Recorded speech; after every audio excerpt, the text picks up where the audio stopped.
You know what scares me? It's not the big things. It's not the things we can see coming. It's the little thing. The thing sitting in your kitchen right now. The thing you had with your coffee this morning. And I'm not here to frighten you. Lord knows we've had enough of that. I'm here because I care. And because nobody told me this until it was almost too late. If you're anything like me, you've spent your whole life doing your best. Cooking for your family, keeping the house together, maybe working full-time and raising children at the same time. And somewhere along the way, you started to notice things. Little things at first. Maybe you wake up and your hands are stiff. Not just a little stiff, really stiff. Like your fingers just don't want to cooperate first thing in the morning. Or maybe you sit down after lunch and this fog rolls in. This heavy, tired, can't quite think straight fog. And you figure, well, I'm getting older. That's just how it is. I used to think that too. I used to think that feeling worn down was just part of the deal, part of being in your 70s. And I'll be honest with you, that broke my heart a little. Because I still have things I want to do, places I want to see, grandchildren I want to be present for, really present. Not just in the room, but there. Clear-headed, moving well, feeling like myself. And here's the thing, I found out that a lot of what I was feeling wasn't just aging. A lot of it was something I was doing to myself 3 times a day without even knowing it. So let's talk about it. The number one food that does the most damage to our bodies after 70, and I mean quiet, slow, invisible damage, is refined sugar. Now before you roll your eyes and say, I've heard this before, just stay with me for a minute. Because what the doctors tell you and what's actually happening inside your body are 2 very different conversations. And I want to have the real one. Refined sugar isn't just the white stuff you spoon into your coffee. I wish it were that simple. It's hiding in your bread. It's in that yogurt you think is healthy. It's in the salad dressing, the pasta sauce, the crackers, the orange juice. It is everywhere. And after 70, our bodies simply cannot handle it the way they used to. Here's why. When you were 25, your body was like a young engine. You could burn through sugar quickly and efficiently. But as we age, something changes in how our cells respond to insulin. That's the signal that tells our body what to do with sugar. The cells start to ignore that signal. They get what doctors call resistant. And so the sugar just sits there, circulating, causing damage you can't see but you absolutely can feel. And what does that damage look like? It looks like inflammation. Now, I know that word gets thrown around a lot these days, but let me tell you what inflammation actually feels like in a real person's life. It feels like waking up and your knees are angry before you've even stood up. It feels like that dull ache in your lower back that never quite goes away. It feels like your joints talking to you in a language you'd rather not understand. That is inflammation. And refined sugar is one of the most powerful drivers of inflammation in the aging body. Every single time you eat something high in refined sugar, you are essentially adding a little kindling to that fire. But it doesn't stop at the joints. Let's talk about the brain for a moment, because this one really got my attention. You know that foggy feeling I mentioned earlier? Researchers have started calling it type 3 diabetes, the idea that the brain can become insulin resistant too. And when your brain isn't getting the clear fuel signals it needs, everything slows down. Your memory gets a little fuzzy. Your concentration drifts. You walk into a room and forget why you came in. Now, some of that is normal aging, but a lot of it is being made worse by the sugar we eat every single day. And your heart. I don't want to go too deep into the science here because I'm not a doctor and I don't pretend to be. But I do know this. High sugar intake raises triglycerides. Those are fats in the blood. And it raises blood pressure, and it damages the lining of the blood vessels. All quietly, all slowly, all while you're just going about your life, having your morning cereal and your afternoon cookie, not suspecting a thing. The cruelest part? Sugar makes you want more sugar. It's not a willpower problem, it's biology.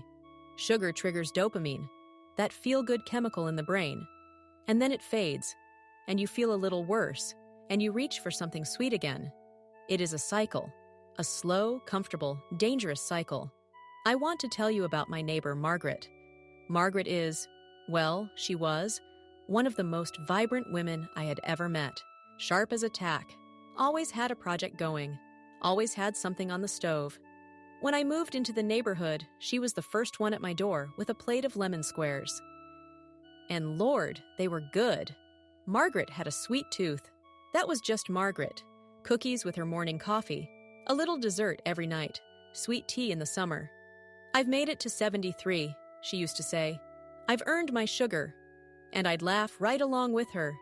But over a couple of years, I watched something happen to Margaret. The brightness started to dim a little. She stopped coming to our neighborhood walks. Her knees were bad, she said. Then her memory started slipping. Just small things at first, but then bigger ones. She'd call me by her daughter's name. She'd forget we'd just spoken. Her doctor put her on medication for her blood pressure. Then more medication, then more. I'm not saying sugar did all of that. Life is complicated. Bodies are complicated. But I think about Margaret a lot. And I think about all those lemon squares.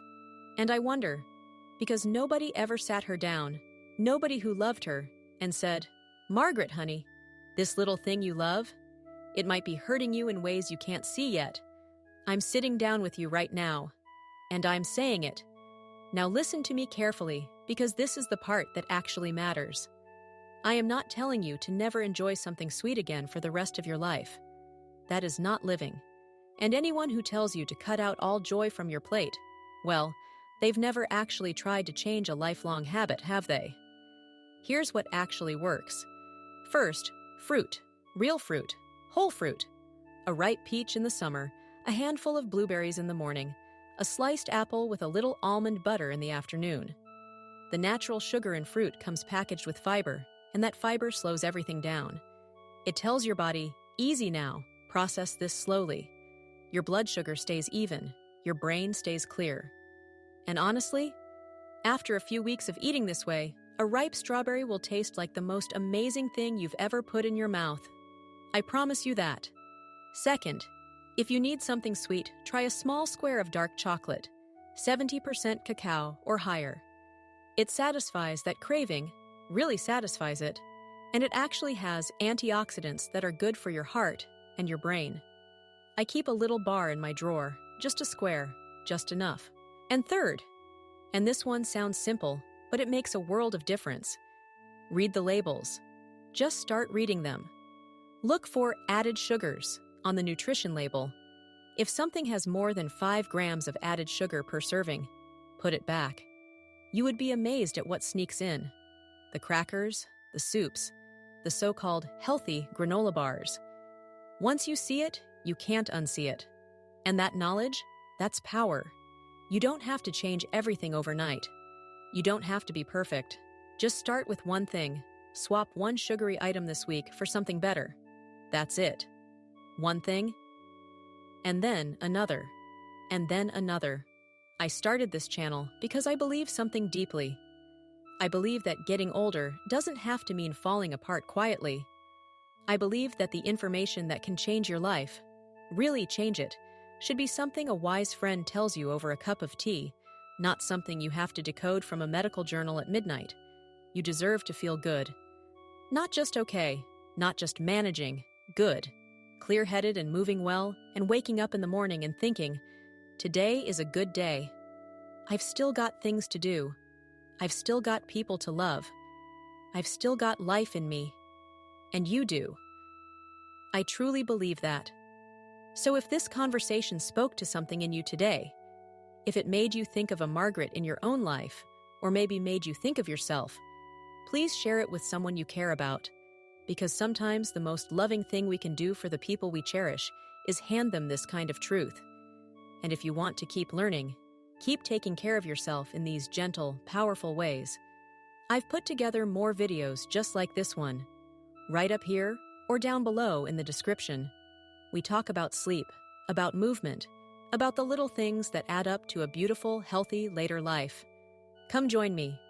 And if you haven't already, hit that subscribe button, because I'll keep showing up here for you every single week.